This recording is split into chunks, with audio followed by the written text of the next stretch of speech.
نحمده ونصلي على رسوله الكريم. محترم مسلمانانو، نن در سره یو وظیفه شریکول غواړم. اکثر خلک دغه فریاد کوي او اکثر خلکو ته دا شکایت وي چې د هغوی په ګردو کې د کاڼو مسله وي.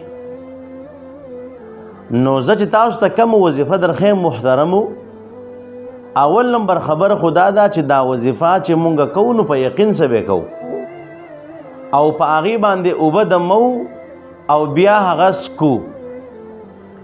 نو یو آیت شریفو د سورة البقرې، اعوذ بالله من الشیطان الرجیم وإن من الحجارة لما يتفجر منه الأنهار وإن منها لما يشقق فيخرج منه الماء وإن منها لما يهبط من خشية الله وما الله بغافل عما تعملون.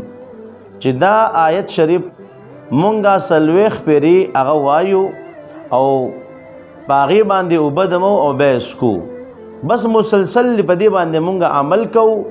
ان شاء الله تعالی د الله رب عزت په فضل سره او داغه په رحم سره به ان شاء الله د کانو دا شکایت ختم شي. خو ما تاسو ته په اول کې مو ویلا چې ګوره مونږ به دا وظیفه په یقین سره کوو او مسلسل به کوو. ان شاء الله د الله رب عزت په کلام کې دومره اثر شته دی چې په دې کې به الله رب عزت مونږ لا شفا راکړي. چې د یو انسان په کلام کې اثر وي نو د الله رب عزت په کلام کې به ولې اثر نه وي؟ و یو کسو وای هغه ویل زه دا دمونه نه منم، دمونه چې کوم دی سره منم نه، بل کس ورته چې نه منې وای نه چې دی بل کس دی ته دا چا چې ویل زه دمونه نه منم دی بل کس دته کنځلې وکړي.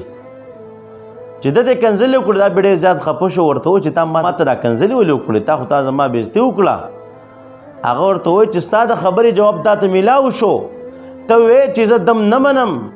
نو چې زه خو یو انسان یم چې زما کلام دومره اثر کوي چې تا خفه کوي، په تا کې د خوشحالۍ نه پس خفګان راولي. نو د الله پاک کلام چې کم دا لوی کلام پاک دی چې کم جبرائیل علیه الصلاۃ والسلام راغلی دی او نبی علیه الصلاۃ والسلام هغه لوی هستی د په هغې باندې نازل شوی دی، نو په دې کلام کې به ولې اثر نه وي؟ نو هغه کس هوښیار شو، پوه شو او بیا د هغه سره خبره وبنوده. نو محترم په یقین سره به دا وظیفه کوو. امید ده چې الله رب عزت زمونږ هغه مسله حل کړي. الله رب عزت ته مونږ له په دې باندې عمل کول توفیق راکړي. وما علینا الا البلاغ.